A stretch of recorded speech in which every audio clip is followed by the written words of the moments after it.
যুক্তরাষ্ট্রের president Donald ট্রাম্পের পক্ষপাতদুষ্ট বলে বিবেচিত ২৮ দফা শান্তি পরিকল্পনায় ইউক্রেন ও ইউরোপীয় মিত্রদের করা সংশোধন মস্কো গ্রহণ করবে কিনা তা এখনও অনিশ্চিত।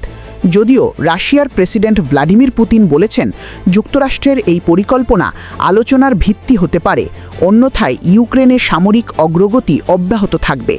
পশ্চিমা জোটে সমন্বয়ের ঘাটতি এবং ইউক্রেনের সম্পদের সংকট এই মুহূর্তে যুদ্ধক্ষেত্রে কিয়েভের অবস্থানকে দুর্বল করে তুলছে। অন্যদিকে রাশিয়া নিজস্ব অর্থনৈতিক চাপের মধ্যেও সময়কে নিজের পক্ষে মনে করছে। ট্রাম্পের ২৮ দফার মূল পরিকল্পনাটি মস্কোর স্বার্থের সঙ্গে সামঞ্জস্যপূর্ণ হওয়ায় ক্রেমলিন এতে এগিয়ে যেতে আগ্রহী।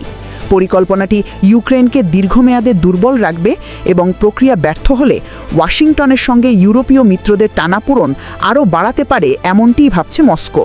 তবে ইউক্রেন ও তার মিত্ররা সংশোধিত যে প্রস্তাব পাঠিয়েছে, পুতিন সেটি সম্পূর্ণভাবে গ্রহণ করবেন কিনা তা পরিষ্কার নয়।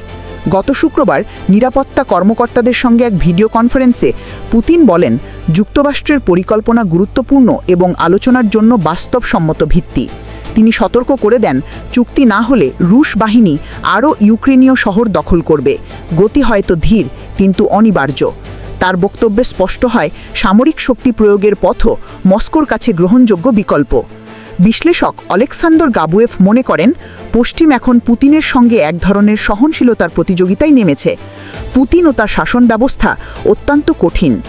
ইউক্রেন দৃঢ় প্রতিজ্ঞ হলেও মানব সম্পদ, অস্ত্র ও অর্থের সংকট গুরুতর চ্যালেঞ্জ হিসাবে রয়ে গেছে।